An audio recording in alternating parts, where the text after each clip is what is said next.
नमस्कार दोस्तों, welcome to study point. मैं सौरभ शुक्ला। दोस्तों देखिए, लखनऊ विश्वविद्यालय में बीएड प्रथम सेमेस्टर का आपका एग्जाम चल रहा है और आपका सिर्फ जो है आपका चौथा पेपर जो बचा हुआ है ऑप्शनल वाला, जिसमें आपके इनोवेशन इन एजुकेशन होता है। ये भी आपका इंपॉर्टेंट है, आप लोग कह रहे थे वीडियो लाने के लिए। तो इस वीडियो में हम इनोवेशन इन एजुकेशन यानी कि शिक्षा में नवाचार के 60 मोस्ट इंपॉर्टेंट क्वेश्चन लेकर आए हैं। तो ये वीडियो आपके लिए काफ़ी इंपॉर्टेंट जो है होने वाला है। देखिए, अगर बात करें कि हमारा जो ऑप्शन चौथा पेपर होता है जो कि ऑप्शनल है, इसमें देखिए आपके ऑप्शनल में कौन कौन से पेपर आते हैं। अगर हम ऑप्शनल पेपर की बात करें तो आपका वैल्यू एंड पीस एजुकेशन होता है और मैक्सिमम लोग जो है वैल्यू एंड पीस एजुकेशन को लेते हैं। दूसरा है हमारा इनोवेशन इन एजुकेशन, तीसरा है अंडरस्टैंडिंग डिसिप्लिन्स, चौथा है reading and reflecting on text, यहाँ पर पाँचवा है एजुकेशन फॉर वेलबींग और अंडरस्टैंडिंग सेल्फ। तो यहाँ पर देखिए ये आपका ऑप्शनल पेपर होता है, इसमें से मैक्सिमम लोग वैल्यू पीस और innovation in education, understanding disciple और अंडरस्टैंडिंग सेल्फ ये वाला क्वेश्चन लेते हैं। देखिए यहाँ पर आप याद रख लीजिए कि आपका ये 40 नंबर का होता है। तो आपके देखिए अगर आप बाकी पेपर देखें, बाकी जो पेपर था ये 80 नंबर का होता है, तो आपको 80 में से 40 प्रश्न करने थे। यानी कि कितने कितने प्रश्न करने थे, 40 प्रश्न करने थे और आपका एक प्रश्न 2 नंबर का था। ये आपका 80 नंबर ऐसे हो गया, जो आपके 3 कंपलसरी पेपर थे। लेकिन जो आपका चौथा पेपर ऑप्शनल पेपर है वो 40 नंबर का होगा।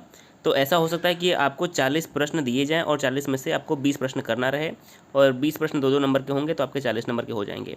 तो उम्मीद है कि जो आपका ऑप्शनल वाला पेपर होगा उसमें 40 प्रश्न रहेंगे और आपको उसमें से 20 क्वेश्चन जो है सॉल्व करना रहेगा। ये जो है आपका जो ऑफिशियल सिलेबस है उसमें जो है ऐसा ही जो है दिया हुआ है। तो इस वीडियो में हम आपके लिए इनोवेशन इन एजुकेशन के 60 क्वेश्चन लेकर आए हैं। इसके अलावा वैल्यू पीस के भी जो क्वेश्चन हम आपके लिए लेकर आएंगे, तो आपको बिल्कुल भी परेशान नहीं होना है। चैनल को सब्सक्राइब कर दीजिए, दोस्तों के साथ जरूर शेयर करिए अगर वीडियो पसंद आए।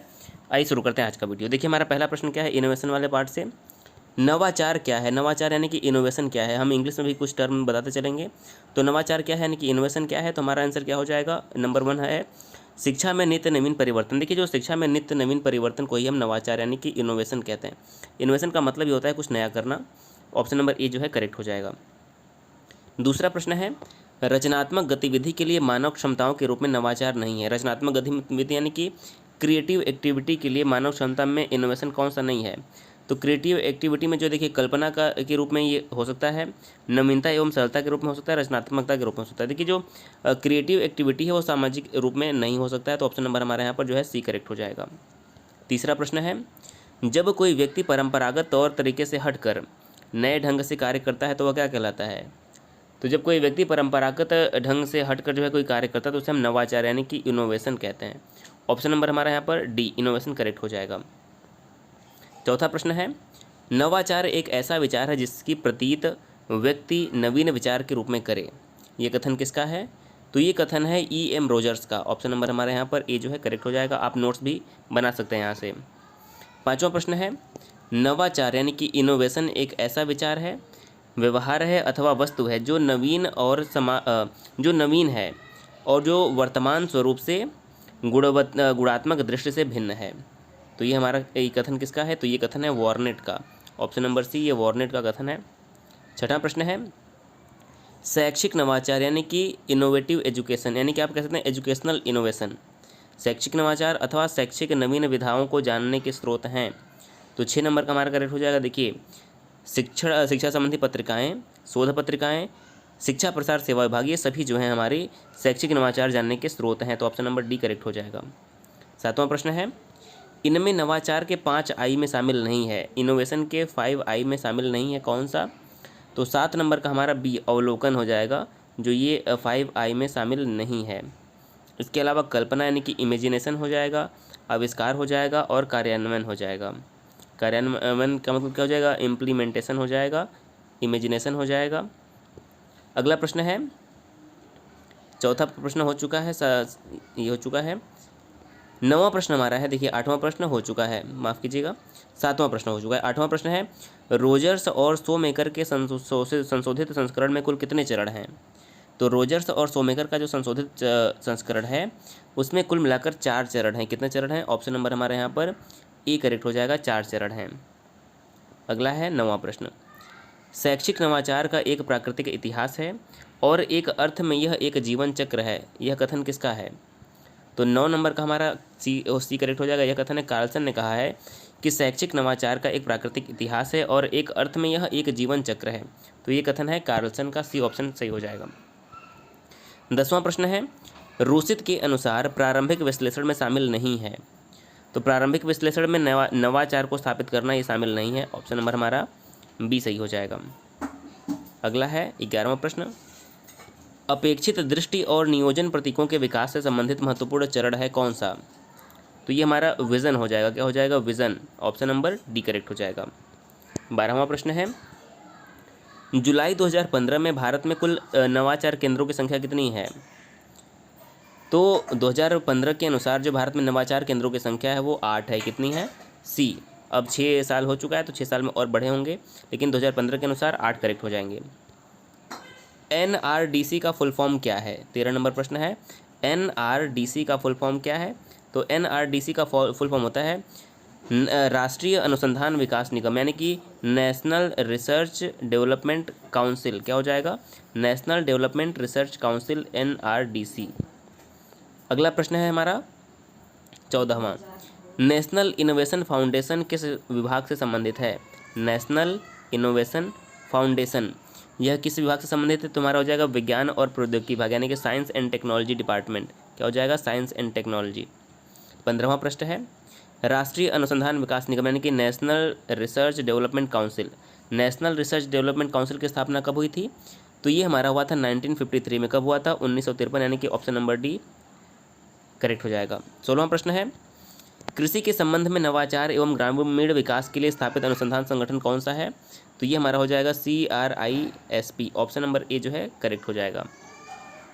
अगला प्रश्न है 17वां, centre for innovation and entrepreneurship यानी कि CIIE कहाँ स्थित है?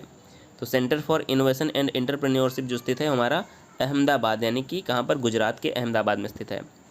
18वां प्रश्न है, प्रक्रियाएं या उत्पाद यानी कि प्रोसेस और जो प्रोडक्ट होता है निम्नलिखित किन चरणों से होकर गुजरते हैं? तो 18 नंबर में हमारा हो जाएगा पहले आविष्कार, नवाचार और प्रसार, इन्वेंशन, इनोवेशन और इसका प्रसार, यानी कि हो जाएगा ऑप्शन नंबर डी करेक्ट हो जाएगा। 19वां प्रश्न है, 19वां देखिए प्रश्न क्या है कि टेक्नोलॉजिकल इनोवेशन एक अन्य स्रोत से भी आता है, जो क्या है? तो जो टेक्नोलॉजिकल इनोवेशन है वो अन्य किस सोर्स से आता है? तो वो डिस्कवरी से आता है। क्या हो जाएगा? डिस्कवरी। Option number B. अगला प्रश्न है 20वां, तकनीकी परिवर्तन के मुख्य स्रोत क्या हैं? तो तकनीकी परिवर्तन के मुख्य स्रोत आविष्कार और नवाचार हो जाएंगे, invention and innovation. Option number यहाँ पर सी करेक्ट हो जाएगा, आविष्कार और नवाचार। 21वां प्रश्न है, कृषि प्रौद्योगिकी के किस क्षेत्र से संबंधित है? तो जो हमारा कृषि है वो टेक्नोलॉजी के आर्थिक क्षेत्र से संबंधित है। ऑप्शन नंबर हमारा यहाँ पर बी सही होगा। 22वां प्रश्न है, तकनीकी परिवर्तन किन कारणों से महत्वपूर्ण है? तो तकनीकी का जो परिवर्तन है वो अर्थव्यवस्थाओं को विकसित करने, औद्योगिकीकरण में वृद्धि, शहरीकरण में वृद्धि, इन सभी के लिए जो है महत्वपूर्ण है। तो यहाँ पर हमारा डी ऑप्शन जो है करेक्ट होगा। अगला प्रश्न है 23वां प्रश्न, शहरी केंद्रों के ग्रामीण इलाकों के प्रभाव के प्रसार को दर्शाता है क्या? तो शहरी केंद्रों के ग्रामीण इलाकों के प्रभाव के प्रसार को दर्शाता है शहरीकरण। ऑप्शन नंबर सी करेक्ट हो जाएगा। 24वां प्रश्न है, सामाजिक परिवर्तन में सामाजिक रूपों या प्रक्रियाओं की संरचना या कार्य प्रणाली में परिवर्तन है, यह कथन किसका है? तो ये कथन है एंडरसन एवं पार्कर का। किसका है? एंडरसन एवं पार्कर का।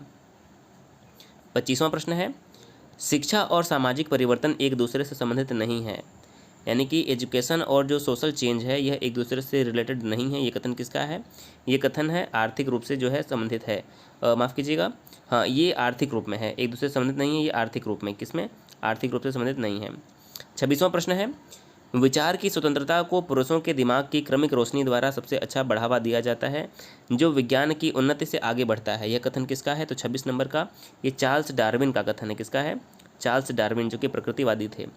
27वां प्रश्न है, वैज्ञानिक स्वभाव के विचार की उत्पत्ति और विकास किसके द्वारा सर्वप्रथम व्यक्त किया गया?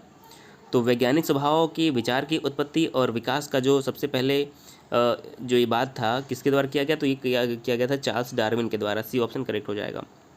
अगला प्रश्न 28वां, भारत की स्वतंत्रता के बाद की पीढ़ी को वैज्ञानिक स्वभाव शब्द से किसने जोड़ा? तो ये जोड़ा था सर पंडित जवाहरलाल नेहरू, भारत के पहले प्रधानमंत्री ने। ऑप्शन नंबर ए करेक्ट हो जाएगा। 29वां है, अनुभववाद और प्रयोग किस स्वभाव की रीढ़ है? अनुभववाद और प्रयोग जो है वैज्ञानिक स्वभाव की रीढ़ है। किसकी? वैज्ञानिक स्वभाव। ऑप्शन नंबर बी राइट होगा। 30वां प्रश्न है, प्रत्येक नागरिक का कर्तव्य है कि वह एक वैज्ञानिक स्वभाव विकसित करे, संविधान के किस अनुच्छेद से संबंधित है? तो ये हमारा संविधान के अनुच्छेद 51 क। देखिए 51 क में जो हमारा है मौलिक कर्तव्य रखे गए हैं। क्या रखे गए हैं? मौलिक कर्तव्य, और इसी में इस बात को रखा गया है।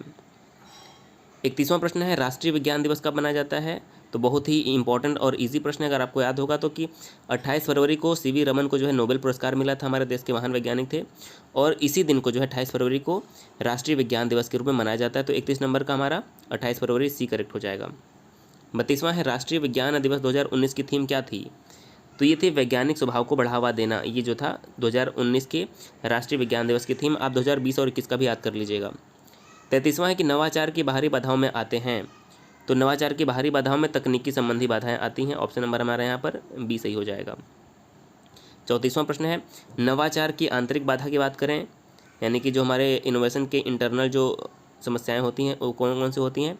तो ये हो जाएगा संसाधन संबंधी, यानी कि resource related. Option number D correct होगा। अगला प्रश्न है 34वां नवाचार की आंतरिक बाधाओं के अंतर्गत को देखिए, नवाचार की आंतरिक बाधाओं में संसाधन संबंधी आ जाएंगे। अगला है ILS का फुल फॉर्म क्या है?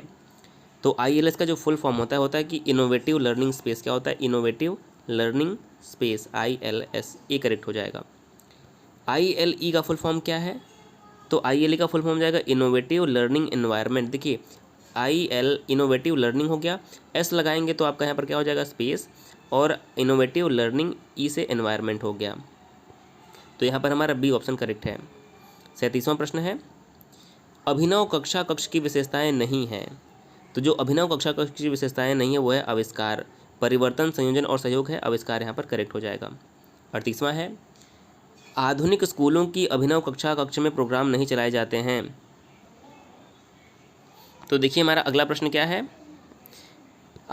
आधुनिक स्कूलों की अभिनव कक्षा कक्ष में प्रोग्राम नहीं चलाए जाते हैं। कौन से प्रोग्राम? तो आधुनिक स्कूलों की अभिनव कक्षा में जो कृषि वाले प्रोग्राम नहीं चलाए जाते हैं। डी ऑप्शन सही हो जाएगा। 39वां प्रश्न है फ्रेडरिक्सन ने संगीत शिक्षा के कितने क्षेत्र बताए हैं? तो 39 नंबर का हमारा सही हो जाएगा। सी 9 क्षेत्र बताए हैं। अगला देखिए 40वां प्रश्न नाटक शब्द किस भाषा से लिया गया है?